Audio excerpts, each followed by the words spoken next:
says you can change your brain from living in the past to living in the future.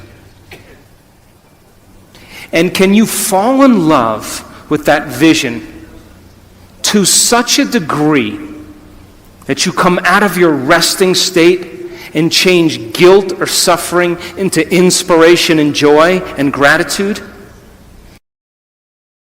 And whenever you say, I am anything, you are commanding your mind and body into a destiny. So then, how do people change? They wait for crisis, trauma, disease, diagnosis, loss. Something has to go wrong in their life where they feel so uncomfortable that they finally make up their mind to change. And why is that? Because after the trauma or the crisis, they don't feel like of themselves. And the moment they don't feel like themselves, they could actually observe themselves. Because they are looking at themselves through the eyes of someone else. But my message is, why wait? You can learn and change in a state of pain and suffering, or you can learn and change in a state of joy and inspiration. So then, if your brain is a record of the past, and you are living by the same emotions that have defined you for the last 10 years, and you keep thinking the same thoughts that make the same chemicals, and those same chemicals drive the same thoughts, then your body, as the unconscious mind, does not know the difference between an actual experience in your life that creates an emotion and an emotion that you're creating by thought alone. And so your body is believing it's in the same past experience 24 hours a day, 7 days a week, 365 days a year. And your body is programmed into the past.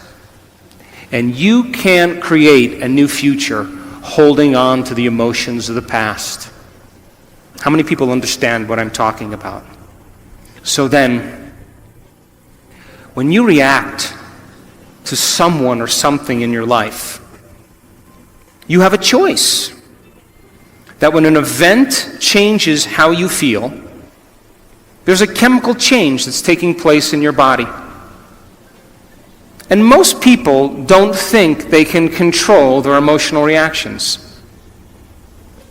And so then when you react to some coworker or some relative or somebody in traffic, the moment you react emotionally, you are altered chemically. And if you don't know how to control your emotional reaction after that event, and you allow those emotions to linger for hours or days, you know what that's called? That's called a mood. Hey, Juanito, what's wrong with you? Oh, I'm in a mood. Really? Why are you in a mood? Well, this thing happened to me 4 days ago, and I'm having one long emotional reaction. And if you keep that same refractory period going on for weeks or months, that's called a temperament. Hey, why is she so angry? I don't know. Why are you so angry?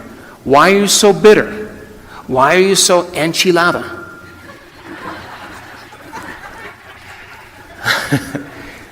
Because I had this experience 7 months ago. And I'm memorizing my emotional reaction. And if you keep that same refractory period going on for years on end, that's called a personality trait. And people wear their emotions on their sleeve, and that's who they think they are. And they will talk about the past to validate why they're not creating the life that they want. So then if you wake up in the morning, Mexico City, and you are not being defined by a vision that's bigger than you, and it doesn't get you out of bed and inspire you into possibility, and you get up living from the old hardware of the past and the old emotions stored in your body, do you know what's going to happen to you?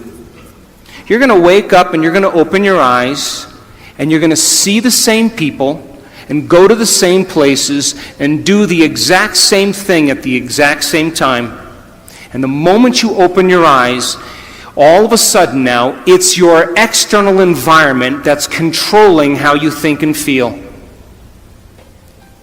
Because you have a neurological network in your brain for every person you know, every place that you go, everything that you own, everything that you do.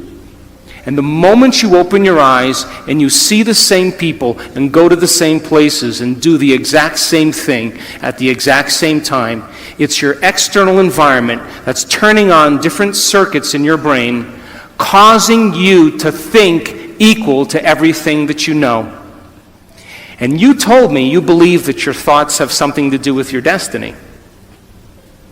And as long as you're thinking equal to your environment, you keep creating the same life. To change, to truly change, is to think greater than your environment, to think greater than the circumstances in your life, to think greater than the conditions in your world. And every great person in history knew this. Whether it was Mahatma Gandhi, Martin Luther King, the Wright brothers, Joan of Arc, they all had a vision. Couldn't see it, couldn't smell it, couldn't taste it, couldn't feel it, but it was alive in their mind. It was so alive in their mind that they began to live as if that future reality was happening in the present moment. So here's my question. Can you believe in a future that you can't see or experience with your senses yet, but you've thought about enough times in your mind that your brain is literally changed to look like the event has already occurred? The latest research in neuroscience says you can change your brain from living in the past to living in the future. And can you fall in love with that vision to such a degree that you come out of your resting state and change guilt or suffering into inspiration and joy and gratitude? To such a degree that your body, as the unconscious mind, does not know the difference between that external event and what you're creating internally, so that your body believes it's living in that future in the present moment, and you begin to signal new genes in new ways to change your body to look like the event has already occurred. The latest research in epigenetics says you can change your body by thought alone. Now reason this with me. If there's physical evidence in your brain and body to look like the event has already occurred, your brain and body are no longer living in the past, they're living in the future. And you will walk right into your vision. Now, most people in this audience, all of you, have done something great in your life. You all have. Now reason this. You woke up one day, or you had a wild thought out of nowhere. And that thought was a possibility in the future. Something new you wanted to experience.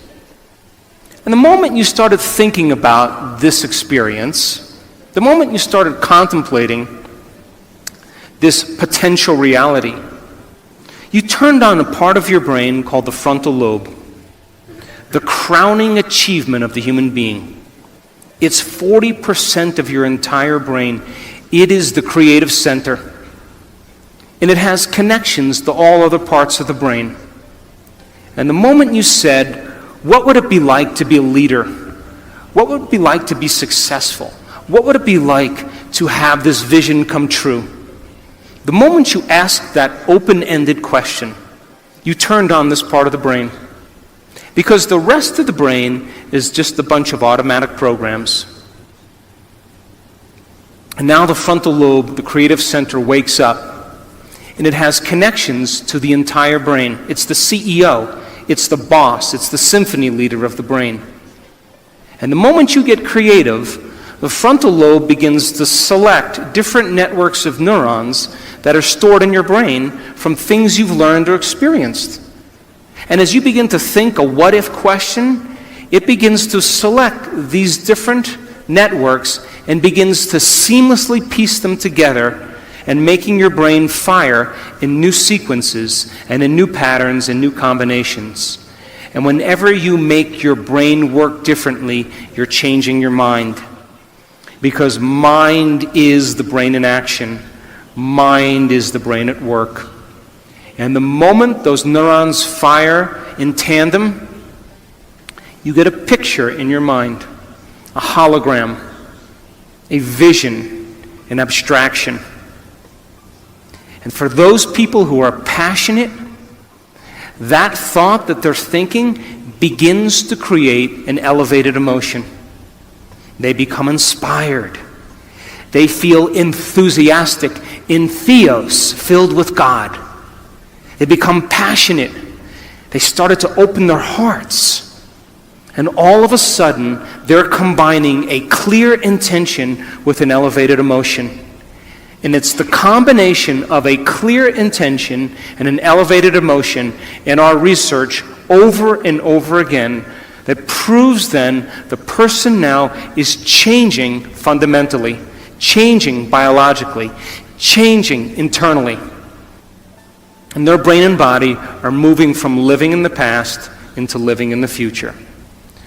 So then think about this. When you do that, when you had that moment, you came out of your resting state. And then you started to write down all the things you were going to do to get to that vision, all the choices you were going to make, all of the experiences or goals you wanted to achieve, and all of the emotions and the joy you would feel.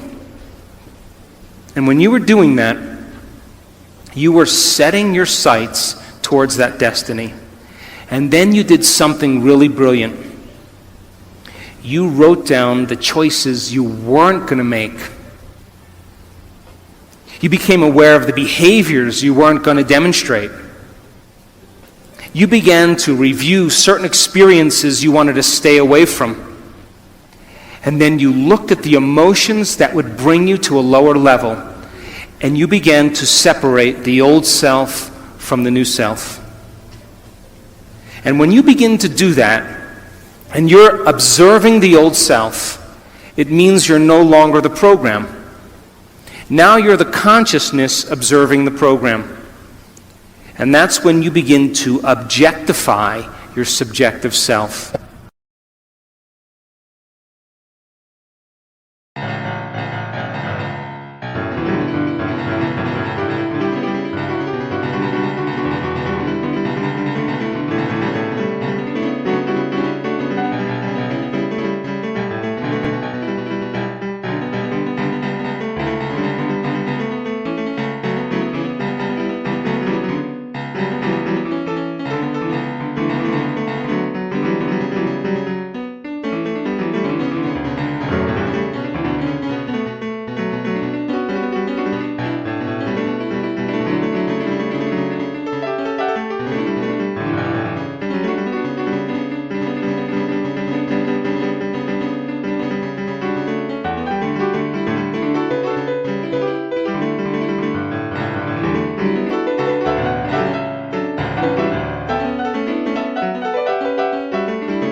you.